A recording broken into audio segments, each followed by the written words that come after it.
Fantastic. Thanks so much, Tia and Alicia, for the introduction and coordination of this session. I'm thrilled to be with everyone, although sad that we're not together in sunny Palm Springs, as I love looking forward to every year with all of the Boost folks. I appreciate everyone being here today. I'm going to go ahead and share my screen to honor the different ways that people learn and engage with information. And these slides will be available after the presentation, along with links to much of the content that is provided throughout. So today we're hoping to talk about creative youth development to set forward the general foundations on which your speakers in the next hour, Derek, who's a great CYD leader, and young people from their programs in San Diego, that they'll build on. To get us started, I'll break up our 30 minutes into just 4 sections. First, providing an introduction of me and the work that I do. Second, by providing definitions. Third, looking at the principles of program development. And then lastly, looking at some new research that has emerged in and throughout 2020 that you may want to be keen to as you continue your work working with young people in creative settings. So to start, our goals are to look at the definitions of what we talk about when we talk about creative work with young people, to explore the foundational principles of this new term, creative youth development, or CYD, and to explore some of the new research on CYD programs and their impact in communities, both in 2020 and beyond. So to get started, who am I? I do recognize a couple of familiar faces. You may have seen me at Boost in the past. This is me. I share this photo with you a little bit to appeal, make you smile, show a little bit of vulnerability maybe, but also to say that I'm a direct product of out-of-school time programs. This is me at 2.5 years old in my community-based dance studio. The dance was How Much Is That Doggy in the Window? Guess who was the doggy as a Dalmatian, 3 years old. But my own work growing up in the arts and in youth development programs brought me to do some very cool things as a young person. Here I am on the youth leadership team from a statewide initiative in my home state of Maine, where we worked with the legislature to get 2 youth to sit on the State Board of Education. This taught me at that time that, education reform can be handled at the hands of young people, and that youth in out-of-school time programs can make a difference in their communities. What's very cool about this, and that with a retrospective attitude of today, we work to get young people to sit on the State Board of Education, and that trickled down. So now 80% of local boards of education in the state of Maine have young people who do sit as voting members. Further, I went on to found an organization, and then my career took me to a path where I lobbied Congress here in Washington, D.C. for many years to support in and out of school time arts and creative programs for young people. However, in the last 2 years, I've become the founder and managing director of Creative Generation, which works to inspire, connect, and amplify the work of young creatives who catalyze social transformation and those who are committed to cultivating their creative capacities. You'll notice that we have a dual focus there, both the young people and their adult allies, which is why we're here talking today. We do this through 4 major programs. The first is a campaign for a creative generation, which puts a spotlight on really amazing work that is led by young people. The second is an incubator, where we incubate and support new programs, projects, and initiatives, often led by young people or their adult allies. Then we have an institute where we conduct original research on the impact of arts and culture and youth development in communities and their social transformation. And lastly, we have an academy for creative leadership to develop the next generation of leaders in our field. However, through all of this work, we've conducted research all around the globe. I actually spent most of 2019 traveling and researching this concept of the creative generation, which I offer to you as some language, because so often we work with young people who are theater makers, dancers, musicians, visual artists, or designers, and we don't often know how to talk about their work or how to describe the outcomes of what we are doing with them. And our research from around the world, particularly focused in Indigenous communities, looked towards the definition of the creative generation, or Gen Z, which is a term that actually comes from consumer marketing, thinking about how you can market festivals or theater or music performances to people. But this term talks about an intergenerational group of people that share common capabilities: creative thinking, cultural consciousness, connectivity, and concern for community. What we believe is that these skills or these capabilities can empower young people or anyone who develops them to catalyze social transformation towards the goal of a more thriving community or a more just world. And these four traits, we've come to put definitions to allow us as the adults in the room to describe the work that we're doing, to name the outcome we're working towards, and to backwards map the education or the development process that we're engaging in with young people. The first is creative thinking, which is the ability to identify challenges and employ creativity to envision new solutions. The second is cultural consciousness, which is a process for understanding one's own cultural identity and developing a respect for and often a participation in other diverse cultures. Third is connectivity, which is a commitment to remaining engaged with peer and social groups regardless of time or location. This is seen so much these days with the advent of new social media and the ways of connecting in virtual space, as we've had to do so often this year. And lastly is this idea of concern for community, working as a servant leader to give back to the communities from which you came, regardless of your means. This doesn't necessarily mean money, but often time and experience.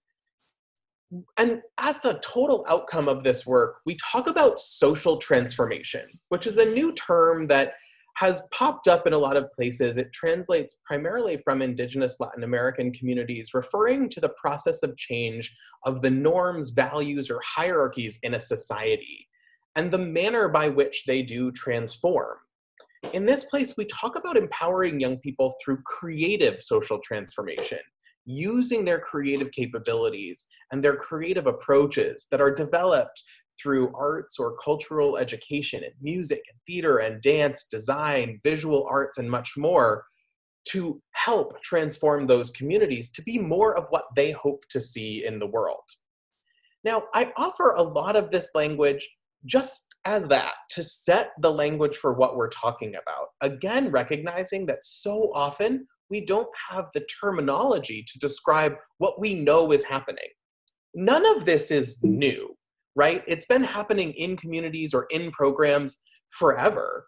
But our belief in the end is that the creative generation, or Gen Z as we call them, is uniquely positioned to cultivate their creative capabilities and catalyze the social transformation in the sustainable development of their communities, in terms of our global world with international relations, in terms of our economies, or in terms of peer-to-peer development of future generations of youth.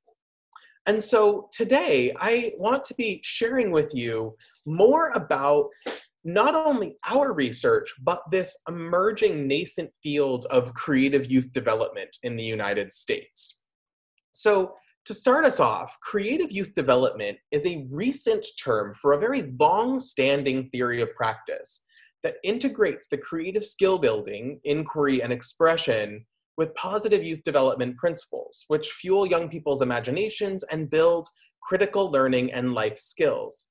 Like I said, this is a very long-standing theory of practice. It's been happening in pockets around our country and around the world for a long time. In fact, the state of Massachusetts for almost 30 years has had a designated out-of-school time funding stream for arts and cultural community-based organizations to engage in what we now call CYD. So we know that this is just a new term, but it's an effort for us to better describe our work to align with the policies of our governments, the funding streams of our foundations, and so much more in order to bring our field together. So to give you a bit of history, starting in 2013, as this field began to develop, an organization called the Creative Youth Development National Partnership was formed. It started as 4 national organizations in the arts and education sectors, but became far more democratized, engaging over 200 contributors throughout the country and reforming the partnership to engage constituents in 3 different areas. One was focusing on the visibility and impact. The second was looking at broadening pathways to funding. And the third was providing field building assistance through professional development, networking, and other technical assistance. This logo that you see at the bottom of the slide, Creative Youth Development, you'll see on a number of things, which are co-branded by huge amounts of partners. But ultimately, what it does is it signifies this collective effort led by the field of practitioners to move the needle forward and support your work working in creative pathways for young people. Now, as we began to work as a national field, we thought about our core values, which guide our work, and I imagine these are essential in your work as well. The first is around racial equity and social justice, the second, amplifying youth voice, and the third is collective action for the future.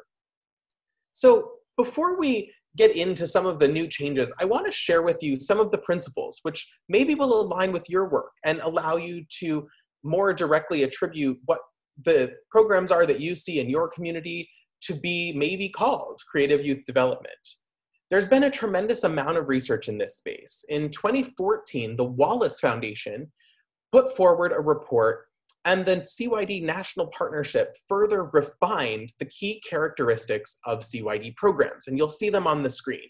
They have to do with safe and healthy spaces, positive relationship building, artistically rigorous and high expectations for young people, that it takes an asset-based approach, that programs are youth-driven, and they're holistic, thinking about the wraparound services and overall needs of our young people.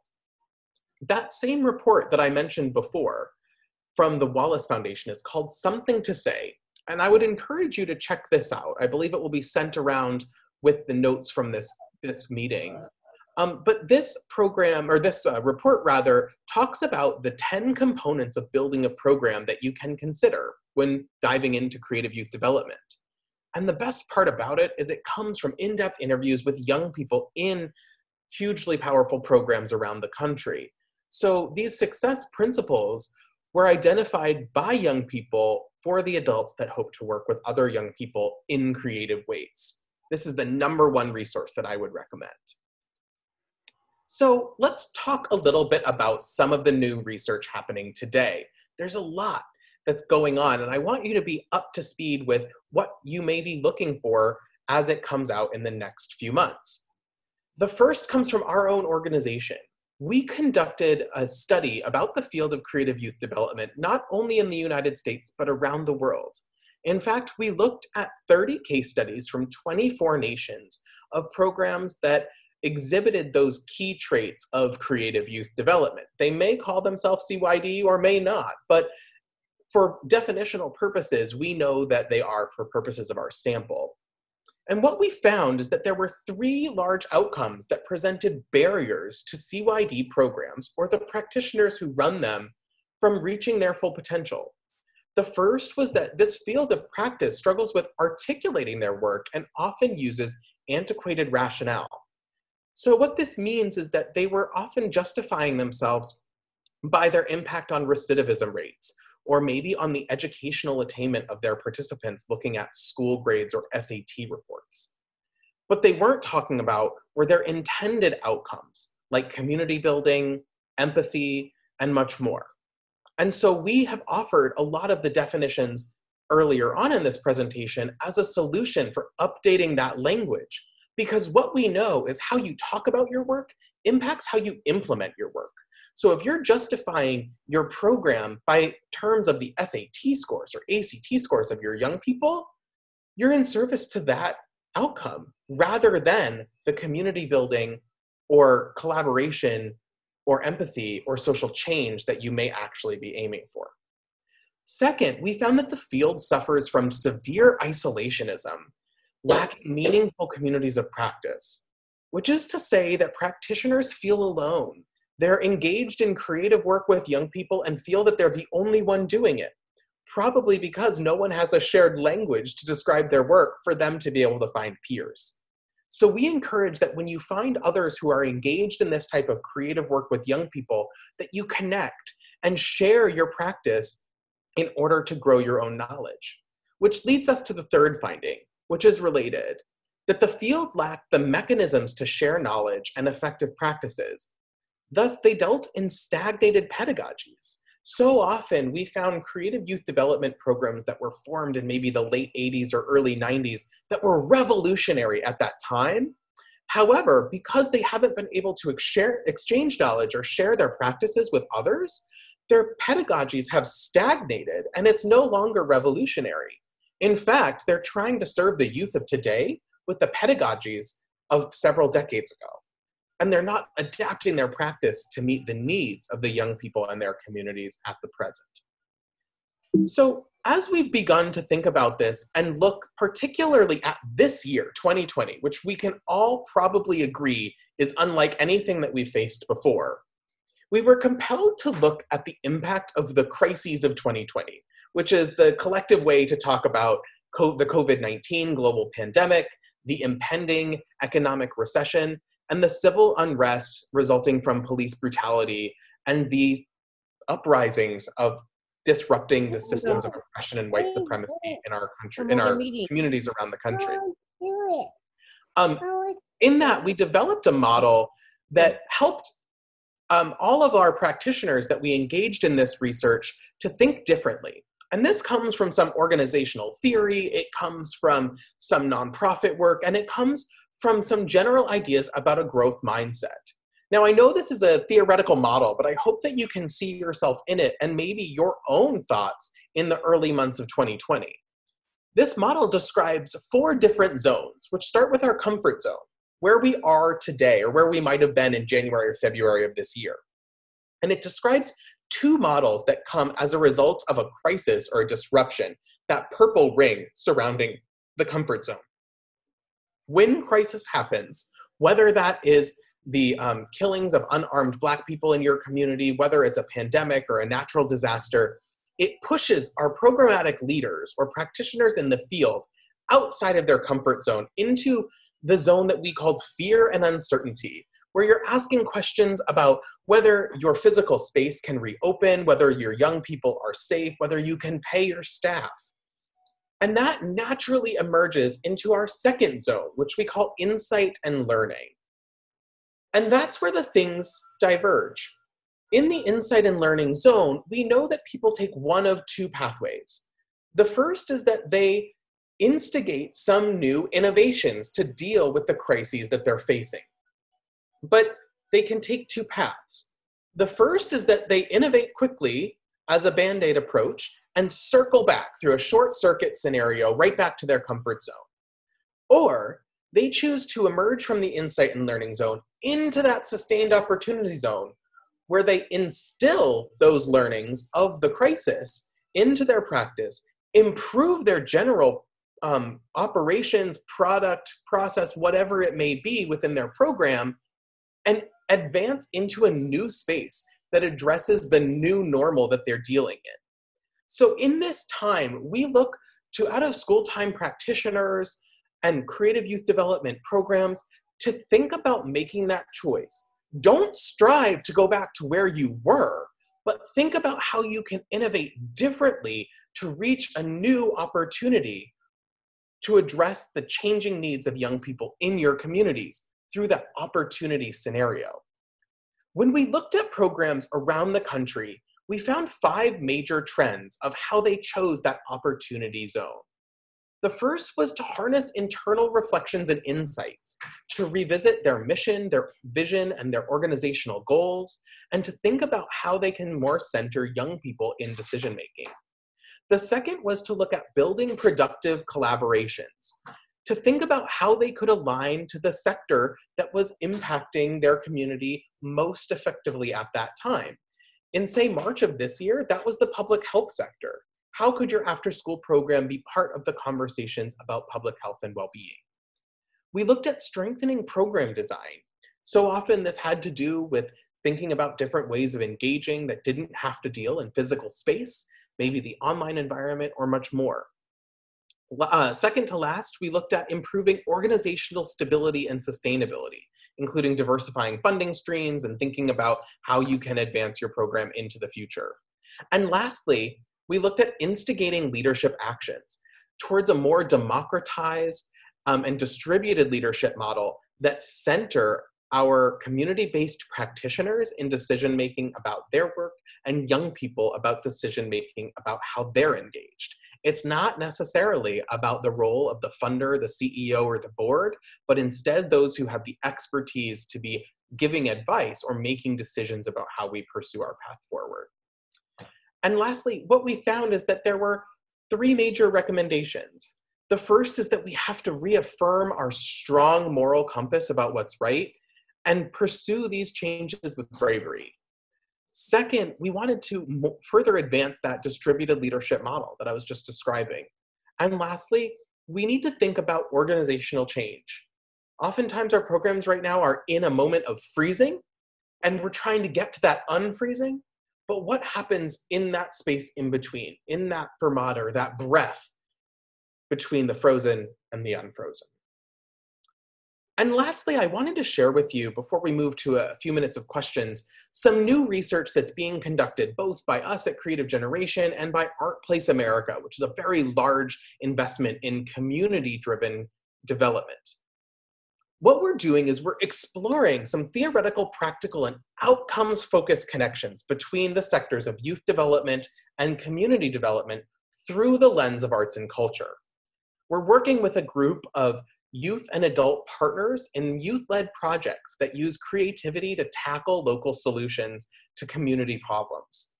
And what we're doing is, by the end of this year, we're creating new tools, research, and frameworks that will help program development as well as program implementation to think about the role of young creatives in community development initiatives. In short, we're hoping to think about more deeply what community impacts out of school time arts and cultural programs have in their own communities. What does that mean, and how can we do more of it? So keep an eye on information coming from both our organization, Creative Generation, as well as ArtPlace America for where those new tools will be in October and November. Which brings me to the final piece, which is a framework that we're hoping to advance for both youth development and community development, which is called BIAP, which comes from the Boston Youth Arts Evaluation Project, BIAP. And this provides us a way to think about how we, sorry, my slides are going crazy, how we design our programs and engage with young people in their own critical reflections. We think about the resiliency, the self-efficacy, and the community engagement of young creatives in giving back to their communities, in their own development, and within your programs through I create, I am, and we connect statements. This is my second favorite tool to recommend with you all as we think about how we re-envision our programs in this crazy time and to think about how we evaluate our own impact. So I leave you with that and would welcome any discussion, clarifying questions, or other thoughts before we move into the next section, which will focus on some real-life practices coming to you from San Diego, California. I'm going to stop sharing my screen and allow for folks to pose any questions that they may have first into the chat box, and then we'll go ahead and call on you to either share your question verbally or address it directly. I also know that I've spoken a whole lot all at once with a ton of information, so I'll allow you a little bit of space to process when thinking about any questions or clarifications that you may have. Jeff, can you just maybe touch upon how programs are shifting the way that they provide services, creative youth development services, and where that's happening and how that's happening, and maybe just share a promising practice or two that you've heard about? Absolutely. Thinking about this year, there's been a couple of really great examples. When we conducted some of our research in the field, specifically to youth empowerment and youth leadership, we saw two great examples, and I'll leave the organizational names up, but I'll refer to them as to where they came from. One program in Eastern Massachusetts directly just moved everything online. Took their exact programming schedule, assigned Zoom rooms to each session, sent out the passwords to their entire student roles, and then moved forward with that. And they saw a 98% decrease in participation. They had 2 people showing up to certain sessions. However, another program in Austin, Texas, posed the question to their youth board and said, how should we change our programming? And they came back with 3 suggestions. First was that they wanted independent work, but they also wanted to come together for well-being checks, not content, well-being checks virtually. Second, they wanted to tackle some of the big issues. They were a music program, so they produced PSAs using their new music that they created for the state of Texas about proper hand washing and other mechanisms for avoiding the virus. And thirdly, they took on the cause of social justice. In response to the killings of George Floyd and Breonna Taylor, they moved forward by creating social justice focused engagement pieces through their music creation. And that organization saw an uptick in participation. They actually saw recruitment. So what we found is that putting the decision-making in the hands of young people is totally different in approach than just putting things online. Sometimes online is the way to go, but really thinking about the intent of why we're making some of those decisions rather than just doing the simple thing has proved to be very key. And then we just have one last question, Jeff. This is from Jacqueline, and it says, what are some of the techniques you use to encourage youth to bring help and awareness on bettering their communities? Absolutely, and that looks different. When you've seen one community, you've seen exactly one community. So what we do is we find that creating professional learning communities, that's a term that we often hear in the adult world, but among young people, allowing young people to share their experiencing cross town, cross border, cross state, whatever it may be, has been really effective. I think you'll hear in the next hour about how some young people in San Diego were able to work with their counterparts in Baltimore and Boston and Detroit in order to share what they've done, steal the things that were really working, adapt them for their own setting, and move that forward. At Creative Generation, we do a lot of work documenting that work to help provoke conversations and that distillation into what it means for your own community. But there's not a ready, set, go answer in a lot of those spaces. But instead, the virtue of directly connecting young people to young people and allowing them to share what they've done and what has worked or not worked for them tends to be the key in our approach. However, there are some key principles around the basics of community engagement, democratic leadership, and some basic research skills that do allow young people to reach some early success. I think the former stage manager in me is saying that we're exactly at time. So I want to turn it back over to our wonderful hosts from Boost. I want to thank you all again for coming and thinking deeply. I know we're talking about definitions and frameworks and lots of big, heady ideas, but I really believe that this will give you a solid platform to work from as you engage in the deeper learning coming to you from practitioners and young people in San Diego.